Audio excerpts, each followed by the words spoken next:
అందరికీ నమస్కారం అండి. నిన్న ఒక గుడిలో జరిగిన సంఘటన మీ ముందుకు తీసుకొస్తున్నాను. నేను వీడియో రూపంగా కానీ పేర్లు మాత్రం కానీ చెప్పట్లేదండి, ఎందుకంటే ఆ ఉద్దేశం నాకు లేదు.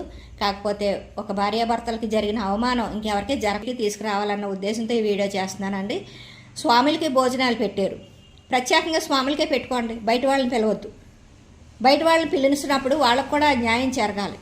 స్వాములందరూ అయితేనే కానీ మీ అందరికీ పెట్టవని ఒక సందర్భంలో అలా మాట్లాడతాం ఎంతవరకు కరెక్టు?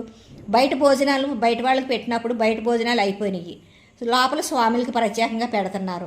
ఒక పెద్ద ఆయన 2 అయిపోయింది టైము, భోజనం కోసం లోపలికి వచ్చాడు. అతన్ని పట్టుకుని ఒక స్వామి, నువ్వు రావటానికి వీల్లేదు, స్వాములు తింటున్నారు, ఈ ముట్టుకోవడానికి వీల్లేదు, కాసేపు పక్కకుండు, స్వాములు అయ్యాక పెడతాం అనేసి ఆ పెద్ద ఆయన్ని పక్కన పెట్టారు. ఇది ఎంతవరకు కరెక్ట్ అండి?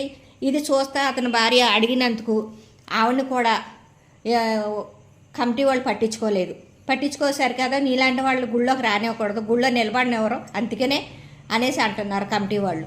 ఎంతవరకు కరెక్ట్ అండి? నేను ఈ వీడియో ఎందుకు చేస్తున్నానంటే ఆ కమిటీ వాళ్ళు ఆవిడకి న్యాయం చేస్తారేమో అని అనుకున్నాను, కానీ అది ఎక్కడా జరగలేదు. అందుకనే మీ అంటున్నారు, ఎక్కడికి పోతుంది ధర్మం? ఎవరు పాటిస్తున్నారండి? ఒక మనిషికి భోజనం పెట్టొద్దని చెప్పాడా అయ్యప్ప స్వామి? మాలలు వేసుకుంటే ఏదైనా చేస్తారా? మాలలు వేసుకున్న వాళ్ళని దేవుళ్ళుగా చూస్తారా? ఉన్నవాళ్ళు మనుషులు కాదండి. పెట్టకూడదండి, బయట వాళ్ళని పిలవకూడదు, స్వాములనే పిలుచుకోండి, స్వాములకే భోజనం పెట్టుకోండి, బయట వాళ్ళకి పెట్టొద్దు. టైంలో భోజనం కోసం ఆరాటపడతారు కదా, ఒక మనిషిని పట్టుకుని భోజనం పెట్టకుండా తమిరేస్తారా?